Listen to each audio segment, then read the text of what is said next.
Sudah sampai, ada di kantor pos. Untuk jumlahnya sendiri itu ada 450.000 keping, materai 10.000. Bagaimana antusias masyarakat dengan materai baru?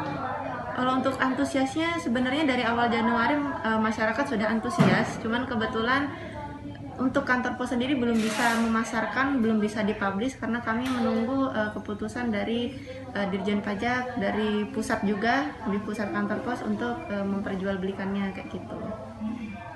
Selain di Pos Merdeka, di mana bisa mendapatkan materai? Di seluruh kantor pos sudah ada, sudah bisa.